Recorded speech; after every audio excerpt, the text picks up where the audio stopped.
You didn't do your health checks, whatever. I don't know. Weird software. You know how it is. All right, we got to open this up with something that's just come across the desk here from Akron Football.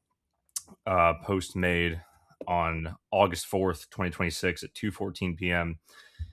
Season ticket holders will be entered into a raffle, which will occur on August 19th for one lucky fan to be able to script the opening drive in their home opener. Now, Ian, say you're the OC. What are you calling here? I think you have to hit them with that second down fake field goal attempt. They'll never see it coming. See, okay, so I'm with you. I'm with you. However, they're probably gonna be like the 35, so maybe not. I'm gonna say we're getting in 22 personnel, I formation, two tight ends, heavy one side, halfback dive, veer option to the weak side, halfback stretch, 3rd and 1, fake punt, Hail Mary. Or we could just bring back a jet sweep in honor of Matt Canada. But I I'm not doing digress. that. I'm not doing that. I'm not doing the Matt Canada jet sweep bullshit. Do you think they'll actually do this? I feel like because their coach is Joe Moorhead. He's like an offensive guy. I feel like he's just like, here's the plays you're gonna call, and they give like the fan a headset or something. I feel like how I interpreted that is it's more of like it's more like I'm gonna be in the scheming the drive before the game starts, but like how are you going to make sure that they actually call what you tell them to, right? Like if you're not actually calling it in the headset, the offensive coordinator is not going to like do the plays that you like suggest. Yeah, I mean the press release here is the selected fan the season ticket holder who wins the raffle will work with head coach Joe Moorhead to help design the plays that open the game, a first of a kind experience for the Akron program. I would say first of a kind experience for any college football program. This is sort of minor league baseball vibes for me. This is to call it first of a kind is kind of an understatement. Um, Moorhead said he's looking forward to collaborating with the season ticket holder that wins the contest. Um, It feels a lot like that Portland Pickles promotion where they picked the guy out of the field or out of the ballpark and he hit a home run. Like I don't know. I don't even think if you this also feels bad, like, with gambling, like, can you bet, like, against the first touchdown? Like, I know there's probably some sports book that's gonna let you bet on this, and it's gonna be, like, super unregulated, and it's gonna be, like, a piece of shit, so well, if you want to talk unregulated, there is what we call an insider trading opportunity, or really just trading opportunity in 2026. If you win this and you're a piece of shit, you can. There's probably one of the prediction markets, aka casinos, will be, hey, what's the first play going to be, a run or a pass? And I mean, hey, it's free money, I guess, right? I don't know what anything I don't know what regulation means anymore. Regulatory bodies don't exist, which we'll get into later in this episode. Um That's a good transition.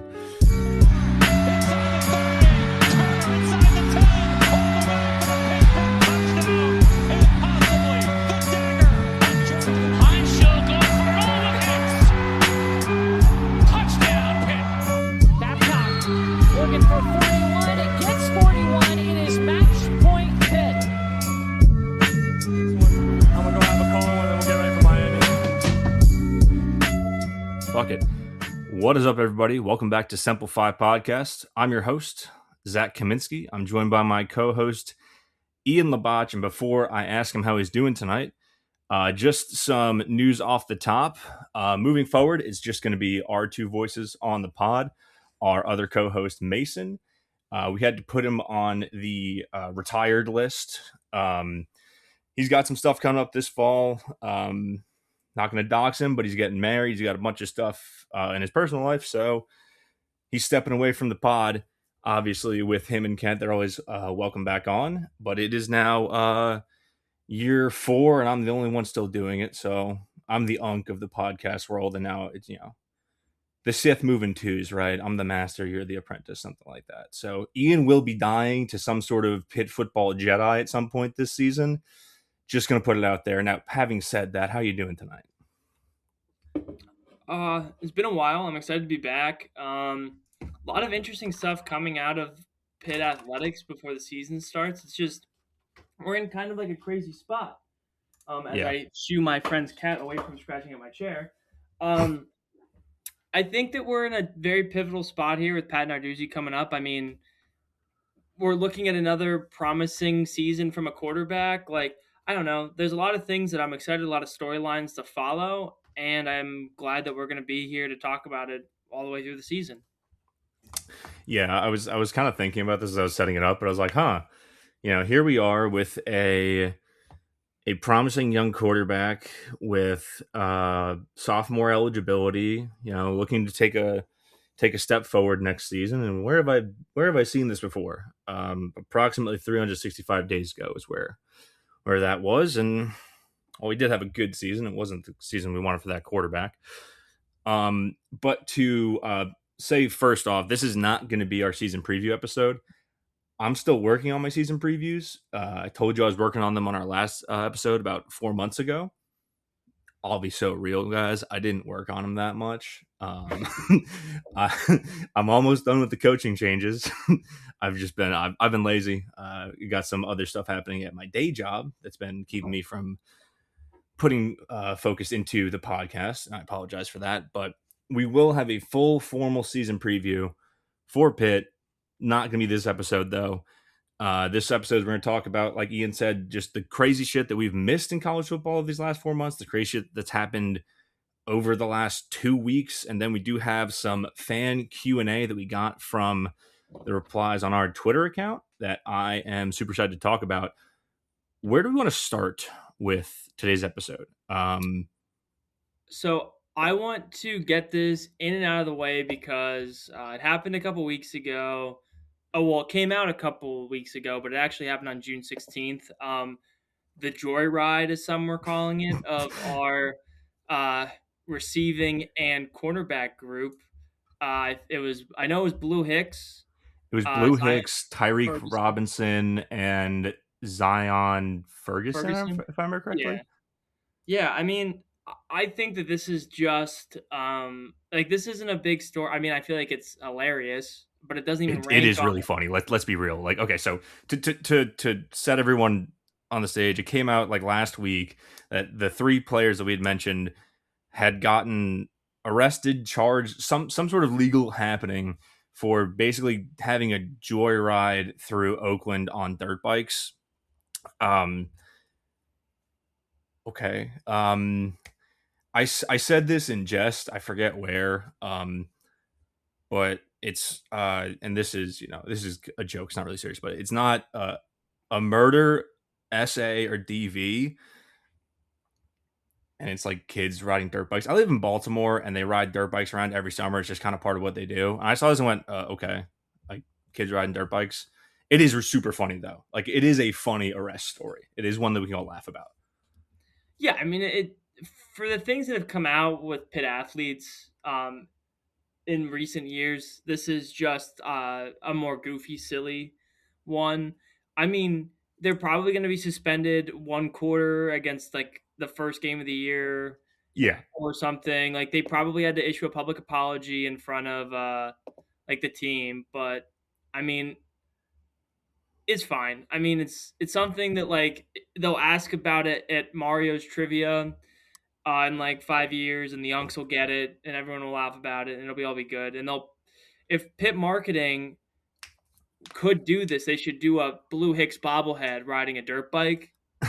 There's probably still time to order that, and I won't charge commission for that idea. But I get the feeling they might not go with that that particular idea.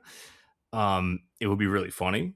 Maybe someone could 3D print that. That would be good. But also, I think the Loyal Sons pointed this out, or someone pointed out, or maybe it was Hammett. It was like, under Wanstead, Pitt led the nation in arrests like 20 years ago. Maybe it's a good omen. I don't know. I guess. Okay. Funny news. Okay. Had to get that one done off the top. What's next on the agenda? I mean, we can try and tackle this Reid, Cam Corn stuff I The think it's just the 5-5 stuff. yeah. I mean, so Yeah. I'm just having a tough time because every source is different. I tried to listen to the Andy and Ari show today. On three, usually it has like a decent in with like senators and stuff. And what's really happening is I think there's been some people that aren't really the Big Ten and the SEC aren't super into it. So I think my understanding is that so I said 5-5, right? There are like three separate court cases right now for because at this point the NCAA is considering a blanket change to eligibility rules in order to prevent basically seventh year players in all their sports, basically on the bottom line taking roster spots from high school talent, right? And it would go into effect, whenever. It wouldn't be retroactive. There are three court cases trying to make it retroactive to the class of 2022. There is one in Colorado, which is the one that you probably heard about, which is, hey, blanket, all players in the 2022 class can basically go back to college for their fifth year because, they're being denied the ability of the 5-5 that other players are getting. That one does not allow them to enter the portal. Yes, that's correct. And that's what is so confusing is because the other two haven't explicitly said that. Right. The reading of the Ohio and Tennessee cases is that you may be able to enter the portal, but there's no enforcement of any of this beyond you have to give these guys the opportunity to get a fifth year. And speaking of that, the first major move from this happened, I think, like right before we started recording. Indiana's one of their star defensive linemen, Stephen Daly, who had a leg injury last year in the playoff, or I think the Big Ten title game kept him out of the playoffs. He did not make an NFL roster. He's going to be back for a fifth year with the Hoosiers, and he had 19 tackles for loss and 5.5 sacks. He's basically bolstering that defensive end group after they lost like three or four or five starters from last year's team. And the way this ties back into Pitt, not just like covering general college football, is that the two players that have been tied to returns to the sport or to their sports are Desmond Reid and Cam Corrin.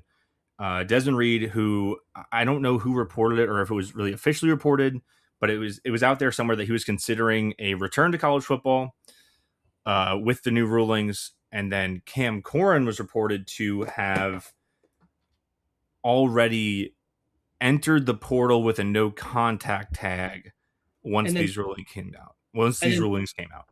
Barry Dunning also entered, but I don't know if Correct. there's a distinction on do not contact or not. So this is like kind of where you tried to eliminate having a second spring portal, and you've essentially created a fall portal, end of summer portal, depending on how these judges are ruled. And I want to pick your brain about it because, and I didn't play college, I didn't play any sort of football past like elementary school, but like if you transfer schools at this point as a football player, is it plausible to even become up to speed in an offense before the season starts? If you're transferring, I think the only so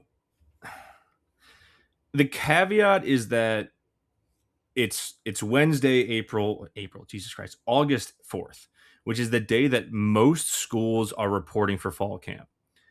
If you're bringing in a guy today, yeah, because you had guys in that second spring portal who would leave and then go to a new school, and they would still be pretty much caught up by the time the season starts. It's kind of position dependent.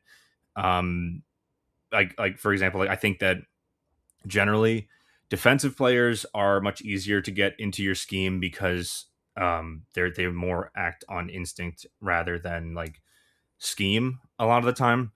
Offensive linemen, very hard, especially like even in normal transfer portal things, like getting multiple guys to gel is going to be really hard. Wide receivers, running backs, kind of fine. Quarterbacks, I don't know who'd be a quarterback, but unless you're going to a team that like is like, oh, maybe your OC left for that team or like your DC left for that team, or you're going back to your former team with the same coaching staff, you'll probably be caught up on like you're still in football shape.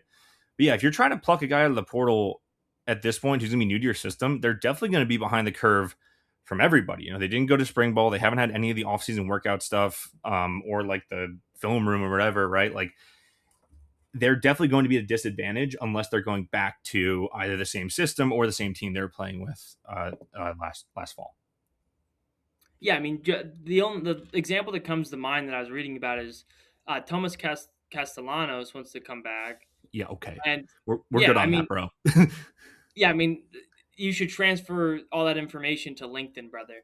But like, I don't know. I think like it just creates like a log jam of like these older guys that aren't giving younger guys opportunities. And in Pitt's case, if you bring Desmond Reed back, uh, you're taking reps away from a younger guy who, in some cases, might be better. And I don't know. We can talk to the more Pitt specific if you want. Just I don't Yeah, really I have mean, stuff at large. at this one we kind of covered. Like, I think both of us share the same feeling that if you're bringing more guys in who are in their fifth, sixth, seventh years of eligibility, like you're just doing yourself a disservice by not getting your young guys playing time, and also uh, barring like extenuating circumstances, like Daly coming back because he was going to go to the NFL if he did not get hurt at the tail end of last season. He is still a very good player. Barring like circumstances like that, the reason that these guys are still in college football is because they're not good enough to go to the NFL.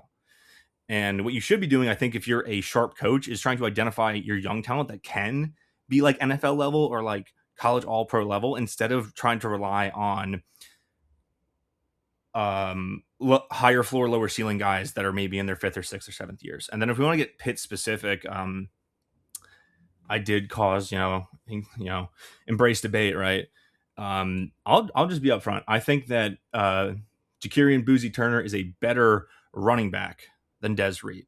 And if you're going to bring Des Reed back, in my opinion, he cannot be brought back as a running back one. He is, and this is not to say I don't like Des Reed. This is not anything against him, right? I think he's a super fun player. Loved watching him.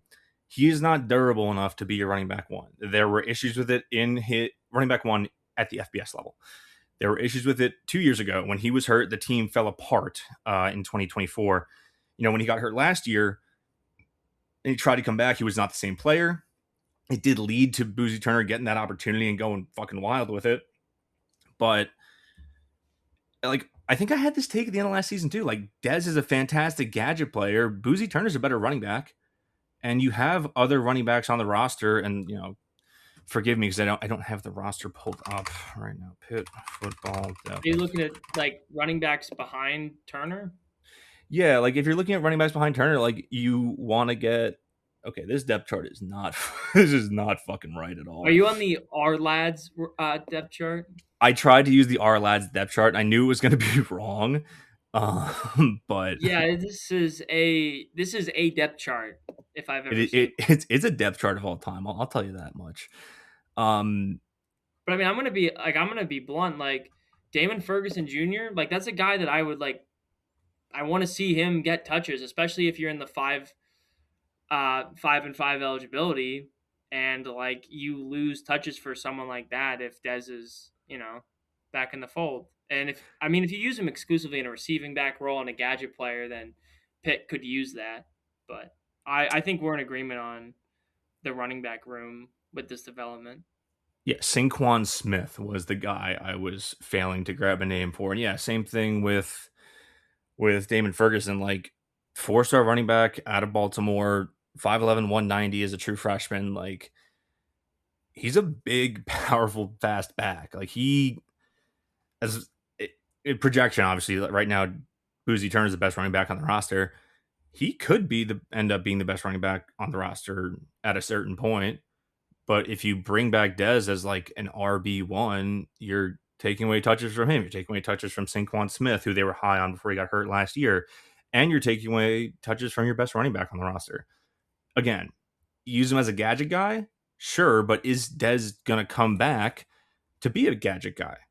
And if he's not gonna, maybe the coach, obviously the coaches feel different about guys who played for them and like they want to show loyalty to their guys. And I'm an outsider, but from my perspective, you shouldn't be doing this to bring him back as your running back one. He's just too injury prone, and that is a fact of him being tiny as hell. Yeah, I also think my last point on this is if you bring him back and then you piss off some of the younger guys that we mentioned, and those guys hit the portal because you are prioritizing, I'm going to be honest, probably 6 healthy games of Desmond Reid over the longevity of your recruits. I mean, I don't know if it would have long-term effects, but these guys are going to want to play. And if you bring in a guy in on August 5th to get in the way of that, these guys are definitely it's going to change their opinion on their playing time at Pitt. Yeah, I mean, maybe less so for Ferguson, because I think this staff is pretty consistent. Where like true freshmen, Yeah, without like extenuating circumstances, don't really get the chance to play. Like Turner was an injury thing. Mason was a kind of weird thing with the quarterback situation. You expect these guys to redshirt. Most of the freshmen that come in, I don't expect to contribute day one. These are not 5-star guys, and you're not a G5 conference. Like the freshmen, if they're good, they can play. You shouldn't expect them to play day one. But yeah. guys like Saquon Smith coming off injury, getting ready to be RB2, yeah, you could have issues with him looking at like, why am I not getting playing time? I was expecting playing time all summer, and then the day before camp starts, I'm now RB3. Like that is something you have to contend with. And now, what do you think about Cam Corrin? Dependent on whether or not he can transfer, he would either go through with this transfer no contact tag or be back on the Hoops roster. I was so checked out of Hoops last year that I don't have any opinion on it. I know he was not a good 5, but would he add something to the roster now that we have a legit 5 in I don't even know if we talked fucking Hoops transfer portal. The fucking guy from Georgia Tech, Ndongo. Yeah, I mean, I think we need to do a whole separate episode on hoops because if we're being honest, like I looked at the guys and I've been listening to some stuff about them. I know that like Pitt is a sleeper, like on some of these things to make the tournament. They've been rated to have one of the best classes in the transfer portal. My biggest issue is that a quantity over quality transfer portal rating, or is it that they just believe that all these guys that we got are going to gel together? And that I don't think we'll know until they start playing again. You can never really tell with. I mean, Hoops is much easier to gel guys. Like let's Hoops portal and football portal, 2 different beasts, right? Hoops portal, you can build a team in an off season and make a tournament. Like that is been proven, been done. Yeah, we have 11 transfers, man. I forgot about this. It's a whole new team. We gotta do a Hoops episode, man. Yeah. Oh yeah, Barry Dunning. Yeah, forgot about that. Yeah, so like you essentially could get 2 guys back depending on which court case ends up being the prevailing one. Yeah. Yeah, because but if you add 2 guys to that, I just don't understand. Pitt's at the max scholarship, aren't they? So do they have to would they be grandfathered into a scholarship if you let them come back at this point of the offseason or I don't know, because they clarified in the Colorado case that it doesn't affect scholarship limits as well. So the scholarship limits are staying at the NCAA limits. So there's no change on that. So yeah, would you have to kick a guy off the team, or I don't know. That is an interesting thing, because you are at the scholarship limit, and I don't think you're going to kick a guy off campus for not Cam someone who Corrin. spent all summer for Pitt, training at Pitt. The coaches got their hands on him. This isn't Penn State, not literally, but they were Shut up.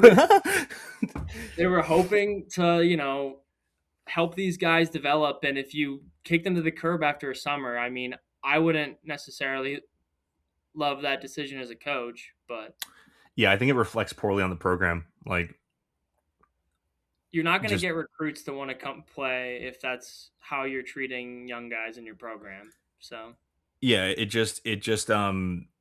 gives other coaches negative recruiting against you. It's like, oh yeah, they kicked a guy off the curb because someone else came in the in the last second, right? Or came available at the last second. We're rusty. We're on a heater. Yeah, pause on this. This is our spring camp. We're doing it on the same day. That's not going to stop me from making questionable statements like that on every other podcast I record. All right. Do you want to get to those hot takes? Before that, preseason ACC Media Days, just want to touch on preseason poll and some of the other preseason awards that got sent out. I've got it pulled up here. All right. Sweet. I will see if this format's right into the chat. Oh, that did not at all. Okay, awesome. All right. Just for anyone who missed it, ACC Media Days happened. We sent Ryan Baer, Mason Heinschel, and Brown Lovelace. And we're just going to go over the media poll and some of the media preseason awards. Media poll, Miami, ranked first. I think there's no surprises there. On paper, they're the best team in the ACC. You've got SMU at 2, which I think is pretty fair. They have a veteran quarterback in Kevin Jennings, which I think is just a boon to any college program at this point. You have a program that's been there, QB's been there, I think, 3 years at this point. So been in the system, all that stuff. Louisville at 3. I want to come back to that. Clemson at 4, which is, I think, kind of legacy, but also kind of showing that Clemson has fallen off since the Dabo peak, because this is one team that I haven't heard anything about all offseason. They also have no established star at QB, which is something definitely new for a Clemson team. And then you've got Georgia Tech at 5, which I also want to touch on. UVA at 6, which I think is still a good team, but also made the title game last year. Fine, even if I don't love their quarterbacks. NC State at 7, that's the CJ Bailey effect. Virginia Tech at 8, okay, new coach. And Pitt at 9, followed by Duke, Florida State 11, who got 3 first place votes. Cal at 12, which I think is a horrendous underrank. Followed by Wake Forest, Syracuse, North Carolina, Boston College, and Stanford in last, 17th place, With the receiving one first place vote. Whoever did that, that's beast mode. I'm afraid that is fucking beast mode to rank Stanford first place in the ACC. It's the Babe Ruth meme where he's calling a shot. Dude, they called their shot. The one thing that I wanted to mention on ACC Media Day, and this was from our friend Chris Peak, the Panthers have finished higher than the preseason poll in 8 of Pat Narduzzi's 11 seasons. This happens all the time. Pitt fans get on there being like, oh, like, we're undervalued, and then they end up overperforming most of the time. So I don't know. I always take these rankings with a grain of salt, and I'm sure we'll get into that when you talk about the teams you want to mention. I mean, if you want to talk about a bad ranking, they did the preseason volleyball rankings, and Pitt was number 2 under Stanford, which that is a crazy take with Stark and Liv back for her final season. Like, that's going to be a title or bust team, and having them second to Stanford is crazy. I want to start this off. I don't get the love with Louisville. I have to agree. They have an entirely new offensive line, and this is why I kind of brought it up earlier in the transfer portal stuff. If you have an O-line with 4 transfers coming in, that's hard to gel. That's going to be hard to do at any program. Their quarterback is Lincoln Kienholz, who hasn't done anything. Like, I think is a downgrade from their previous 2 quarterbacks in Miller Moss and was it Plummer? Was the last QB? Jake Plummer? Jake Plummer? Fucking somebody. I don't know. I think he's worse than the last 2 QBs. He had no play at Ohio State. He got kicked to the curb. Georgia Tech. I mean, they got the running back from Michigan, Justice Haynes, but their QB is not a known quantity. It's Alberto Mendoza, who was only at Indiana because his brother was there. And they also lost their OC, who like pioneered that entire team last year with Haynes King. And then they also had a bad defense. Like, I don't get that. NC State is purely CJ Bailey. Virginia Tech, I'm selling. I think there's a bit too much hype around James Franklin in year one. Pitt, whatever, 9, fine, I guess. But dude, the Cal ranking at 11 or 12, that's gonna be one team that outplays their preseason ranking. Like JKS is like top 5 QB in the nation minimum, Minimum. Yeah. and they have a bunch of pieces coming together. Like, they might not have a defense, but they're gonna be able to fucking play with anybody. Yeah, So, I mean that's we play them late in the season, right? rivalry And that's weekend, a yeah. game and that's a game that I get really scared about because you give them time to gel. Mm-hmm. But yeah, I mean, looking at these rankings, I mean, I don't really have a huge opinion about them. They're just preseason rankings. I mean, you look at the coaches poll today that came out, and it's like these guys that are doing rankings are looking for star players. And if you have guys at positions where people like quarterback, wide receiver, running back, you're going to get a boost in these preseason polls. And it's usually Big Ten and SEC propaganda. So I don't need big conference propaganda on August 4th. Yeah, agreed on that.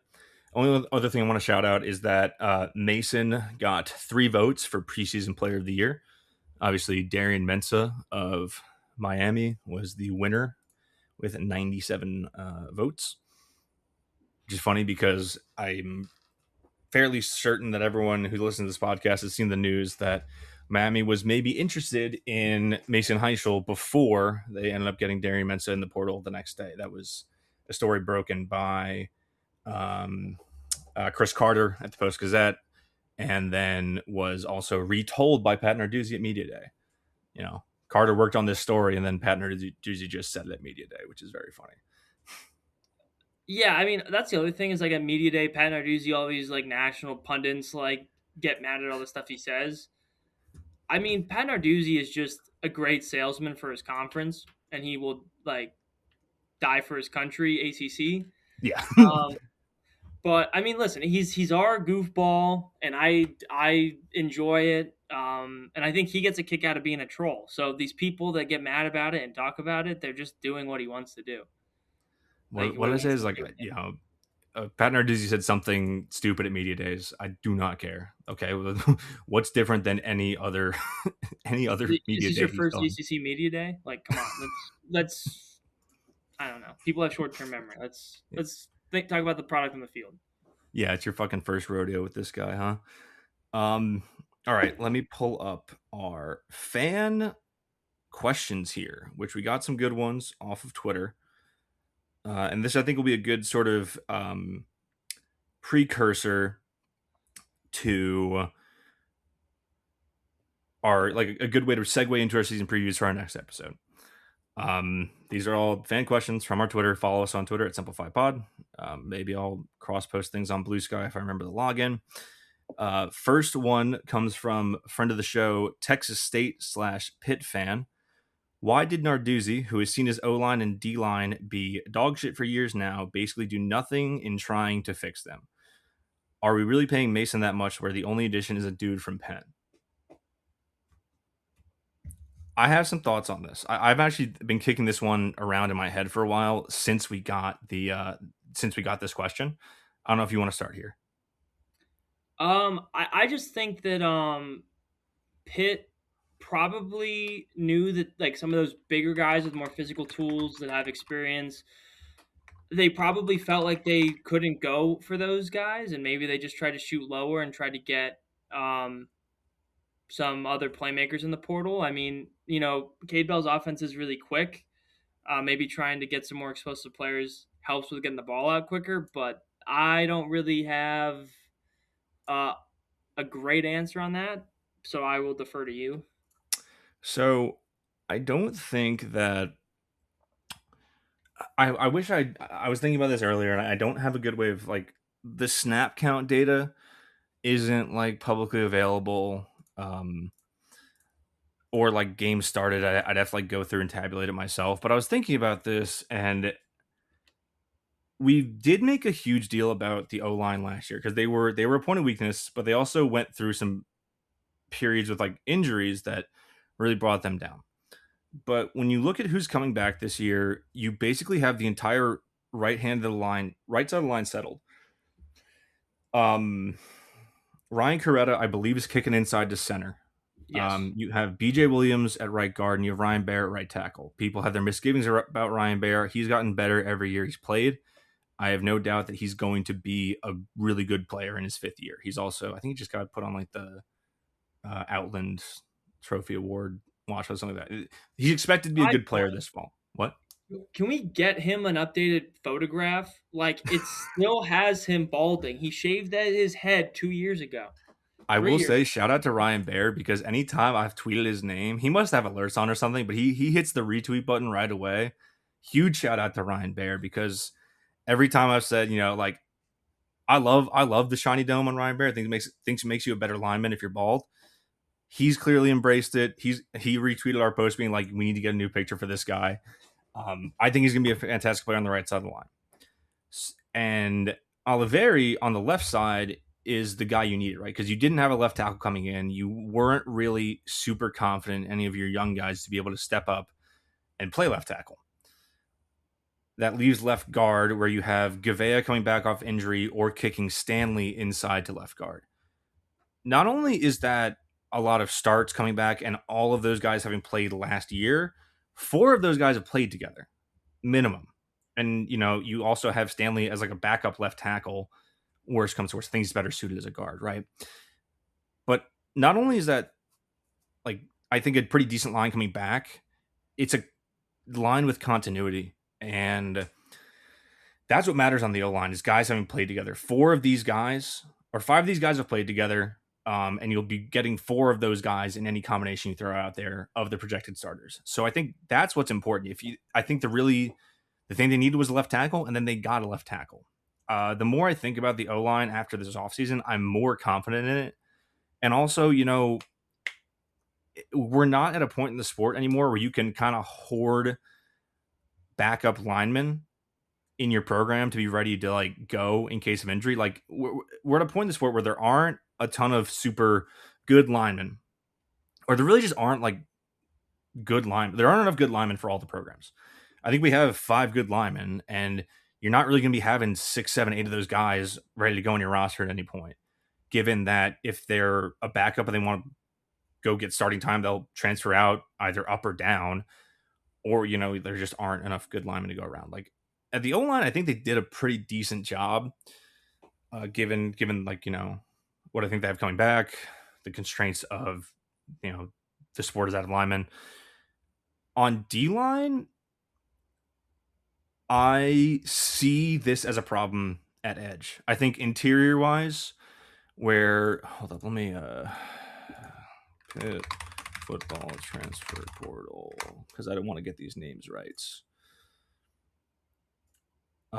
Because on the interior line, you've got Nick James and Sean Fitzsimmons coming back, who are 2 excellent players. I think I posted this in the pod account. Nick James had like an identical stat line to Francis Braywu last season, like 7 tackles, 1 sack from a D tackle position. Really good, really good. Like, Nick James, very underrated player. Sean Fitzsimmons, absolute demon when he's healthy. And then, interestingly enough, like, they brought in 2 really big D tackles. Under Pitt, they don't have a lot of 300-pound guys. They brought in Elite Nairn from Tulane, and who is it? I just had it here.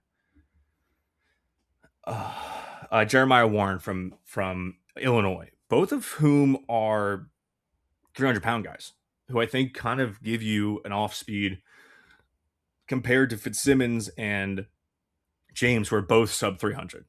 So I think they did actually do enough on the interior D line. It's at edge and D end where the question is for me, because there, I think you have one proven commodity in Jimmy Scott, and then through one guy who was growing into the role last year in Isaiah Neal, who I think did very well in his first year transitioning to the outside. He's a smaller guy. I think he should probably always been playing at the end. And then you have Zach Crothers coming off injury, and Jaden Moore for his first fully healthy season after playing at the tail end after, like, hopefully he's healthy. He was always on that injury report. Right, because he started the year like breaking his hand or something, so he never like he was like thrown in like week 8 and like he didn't do much, but like he was just getting into the swing of things in like week 8. Um, if there's a position they did not do enough at, it is D end, and that is because if we're gonna talk like, are we paying Mason all this money we can't afford anything? With this defense, I'd rather with this how this defense acts now, right? With the production from the D line still being really good at stopping the run and really the pass rush and sack generation coming from the linebackers, I think it's better to pay your quarterback and a left tackle than it is to get like a top of the line D end for this defense. Also, last year's portal class for DNs wasn't like insane top heavy wise, and from the numbers that were coming out, those game changing DNs were getting money that Pitt just could not pay and should not pay given the amount of money they have and what you said with left tackle and quarterback being a higher priority. Yeah, also, if we're just going on like sack numbers, right? Because like usually that's what you're talking about DNs, like who's getting to the passer, right? Your leading sack numbers from last year: Rasheem Biles 4.5, Jimmy Scott 4.5, Isaiah Neal 3.5, Kyle Lewis 3, Cam Lindsey 2, Joey Zielinski 2, Nick James 2, Blaine Spires 2, Zach Crothers 1.5, Brandon Lovelace 1, and then a bunch of guys who got 1 sack, right? You're getting less numbers, but also that production is kind of being shifted back towards the linebacker room, even with your TFL leaders, Biles, Lewis, Jimmy Scott, Brewu, Neal, Nick James, Brandon Lovelace, Cam Lindsey, Sean Lee at 4.5 tackles for loss. Like the production in this defense upon losing Charlie Partridge has moved, like the Havoc production has moved back towards the linebacking corps, where it's now more of a shared responsibility for creating that front 7 Havoc than it was under Partridge, where it was really just a front 4. And then sometimes you get the linebackers involved because, Dr. Blitz is involved or whatever. Yeah, I totally agree. And I also think it's big. I know that they went out, they spent on the secondary to retain and to, where is it? Thompson, the transfer that a lot of big schools wanted. They spent money. They retained the guys that they could in their tax bracket per se. But I don't know. I think that after I've sat on it, I'm pretty happy with the line, and I'm excited to see what they can do. This also kind of answers the question from Reginald Beanstalk, friend of the program. Is Natinho Oliveri a big enough addition to keep Mason upright, or should they have hit the portal harder for O-line? Should be. He was a highly pursued transfer out of Penn. He should nail down that left side of the line. And like I said, you've got 5 other guys to fill 4 spots, and 3 of them are already filled. You have a pretty solid right side. It is really just about, I think Oliveri will be good on that left side. It's just a matter of does it translate, and we won't know that until he plays on fall Saturdays. Next up from Dog 2022, is all going to center around the O-line. Is it going to be better, same, or worse in 2025? Who will be the new upgrade? Better. Obviously, Oliveri is a big upgrade. Underrated upgrade is Coretta at center, because who is the fucking jackass who played center last year? The guy who always got Lyndon Cooper. Didn't he transfer? Lyndon Cooper, always getting penalties after the snap. That is going to be a huge underrated upgrade at center, because 1, Coretta was fantastic, and 2, if you're cutting out Cooper's penalties, maybe you win the Louisville game. Like you win the West Virginia game. Or the West Virginia game if he doesn't have that unnecessary roughness penalty when you're on the 5-yard line. I still wake up like pissed off about that. There you go. It's going to be better. 2, is 25 going to take a big step up, referring to Boozy Turner? Yes. Yes, he's a sophomore running back coming off a team where he played very meaningful snaps as RB1 as a true freshman. Also, better line should help that. Better line should help that, of course. Part 3 from Dog 2022. Who is the legit number 1 wide receiver? Parentheses, do we have one? I So think that's just like a pin drop. I mean, I think based off last year, like you would say Blue Hicks, especially if they let him use that dirt bike on the field. So, in my mind, when you're talking about a number one wide receiver, you're talking about an X receiver, big go up and get it guy. And the last guy that Pitt had in this role was Jared Wayne. And looking at the roster in terms of week one, who's going to be their number one receiver, it's basically a three-way, four-way. Like, I'm not sure how to quantify it. The wide receiver room, spoiler alert for our season previews, nobody has any idea who's going to be playing wide receiver. You bring back Blue Hicks, you get Sincerely coming back off injury, and you brought in who's the guy from Malik Knight, who was West Carolina's number one receiver last year. He's the biggest of the three at 6'1". You also have guys who played last year, like Dylan Wester, Bryce Yates, Cam Sapp, Tony Kinsler. But if I had to pick a number one guy, probably Blue Hicks. But then again, Cade Bell's offense has never really produced like a real number one receiver. Like, you're going to talk about the last 2 years, the number one receiver was probably Poppy Williams because he was just always getting open, right?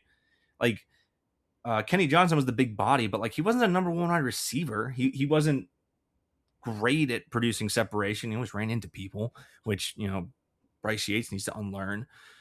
And the other part of this is that I don't think Rodney Dunbar is going to be a go as like a starting wide receiver week one.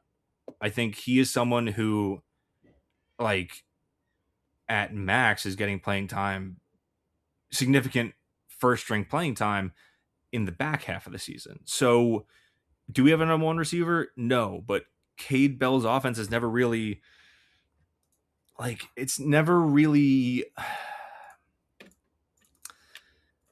Cade Bell's offense has concepts of a wide receiver one.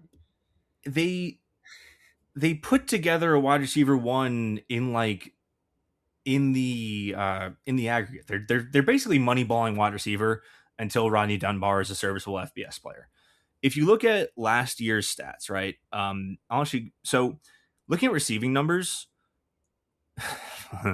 they list Zach Crothers as the leading receiver because Poppy's probably off the roster at this point. Poppy Williams, their leading receiver with 700 yards. Kenny Johnson had 695. Together, that's 1,400 yards. Blue Hicks had 422. Des Reid had 317 out of the backfield. Justin Holmes was your leading tight end with 301 yards on 28 catches. Bryce Yates with 200. Malachi Thomas with about 200. Boozy Turner with 150. Deuce Span with about 150, and then it kind of drops off from there.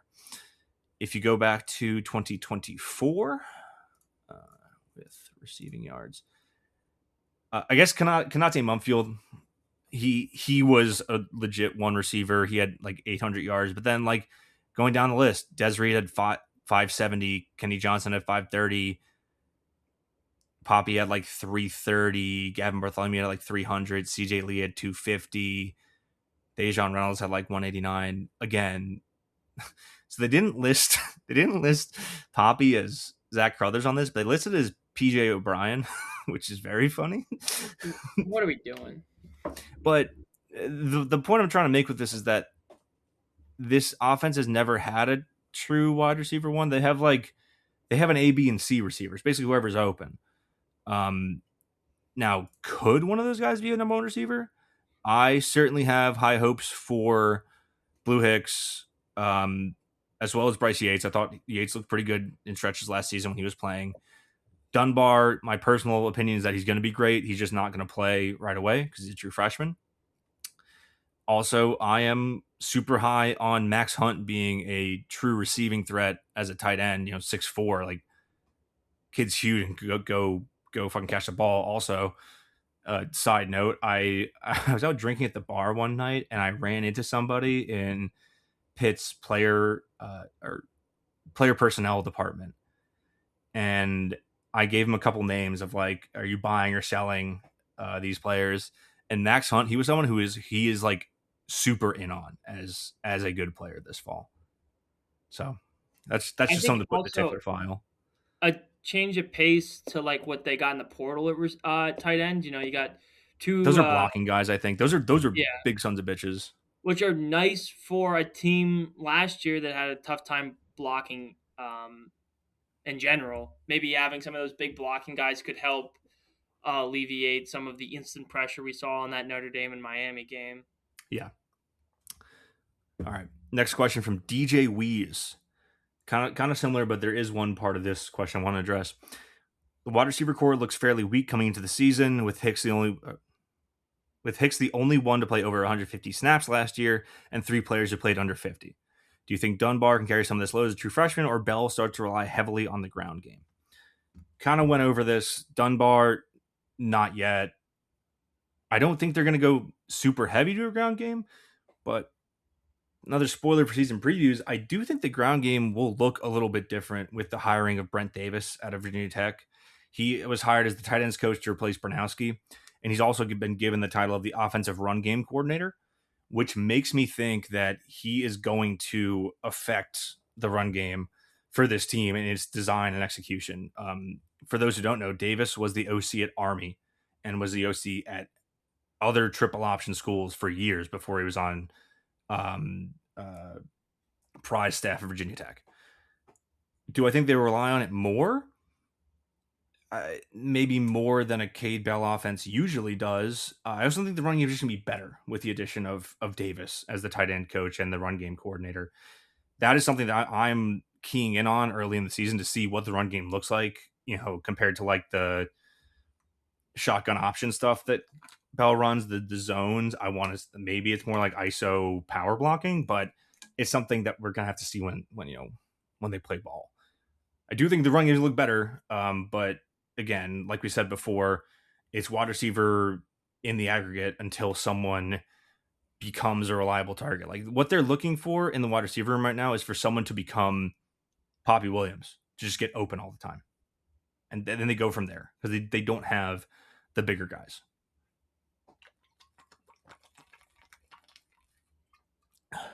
Sorry to sip my water. I think anything on the run game from you? I mean, I think it's going to look better, but I mean, like you mentioned all the reasons for it to be better, but you can't, you're not going to know until you see it. And the other point that I make is you saw this last year where the running game for Pitt would get better in spurts against weaker opponents, and we don't necessarily play a super tough schedule. So what scares me is like people thinking the run game's fixed, and then facing some of those tougher opponents and it disappearing. But I'm confident in it, and I'm just so high on getting to see Boozy for a whole season. Yeah, like you said, like the run game's not going to be tested until like October. It's Miami, Ohio, UCF, Syracuse, Bucknell, VT, UNC, and Boston College before you go at Miami. There's not really a true test for a defensive front that's going to be like top of the sport quality until that Miami game. So that's something you got to look out for too. All right. Last question here. It's coming. From friend of the show, Pitt Chag, where's Olivia Babcock on the list of all-time Pitt athletes? This is a question that friend of the show, Ari Meyer, has answered and answered again and again and answered with no prompting. So it's been unasked and answered. It's been brought up in casual conversation. It's been brought up at church and class, but I defer to Ari Meyer on this question. You're going to defer to Ari. Okay, so your answer is number one, then. Olivia Babcock is the greatest athlete of all time. There. But no. I think that right now, the lowest you could have her is 2, behind Dorsett. And if Babcock wins a title this year, she will have won 2 National Player of the Year awards already, and then if she brings home a title, she'll be number 1. That is my answer on that question. You're giving me a look. Giving me a look, man. Debate me. No, because I think she needs the title, which is I think what most people say, but um, I think that, and this could devolve into a whole different non-revenue sport, revenue sport. There's a bias to that, which I will not get into. I will not touch the men's versus women's discussion. I think that with the title this year, she'll win National Player of the Year, which will give her what true freshman, or she won Freshman of the Year and 3 National Player of the Years. That would be, if she won it this year, would be yes, freshman of the year, 3 national players of the year, and then possibly a 5th year if she wants to come back. I like someone asked me a question about this, like would she come back for a 5th year? And I don't know, because I know she wants to play at the, like, for sure she wants to make the Olympic roster in 28. I don't know what gives her the better chance to, whether that's professional or college for another year. It probably depends on if she wins a title or not. But yeah, I think the debate is only interesting if she doesn't win a title at Pitt, because then you're basically saying what's better, one Heisman and one title, or being the unquestioned best player in your sport for like 3.5, 4 years without a title. Like that's where the debate gets into like the semantics of like, is it more impressive to win a title in football in the 70s or in the NCAA single elimination tournament of today, right? Where it's win or go home for like what, 7 rounds? I don't know, whatever. I don't know. Right now, I think it's 1A, 1B for me. I think if you ever any lower than 2, you're kind of being disingenuous, or you have like a favorite player in a different sport, or you're particularly attached to some other football player. Yeah, I mean, I agree. The debate on Twitter and social media and Pit Barstool has made me very tired of the argument, so I don't need to talk about it anymore. All right. Well, here's a follow up question, just because we're at an hour here. If those two are the first 2 spots on a Mount Rushmore, or Mount Washington, whatever, who are the final 2 for you? Oh man, that's such a tough. That's such a tough like. There's been so many good Pitt athletes. I'm trying to think back to like when those lists came out. Do you think like Marino would make it on a Mount Rushmore like that? Do you know who my gut answers were? Who are your gut answers? Kenny Pickett and Larry Fitzgerald. Fitz was gonna be like my definitely makes it. Yeah. No, Fitz is like for sure. Kenny Pickett is personal because that's the player I watch and like personal favorite, right? That being said, you could easily swap out Pickett for your choice of basketball player from the Yeah, Big East days. Like that's the other part, right? Is like you can swap Pickett out for any Big East basketball player.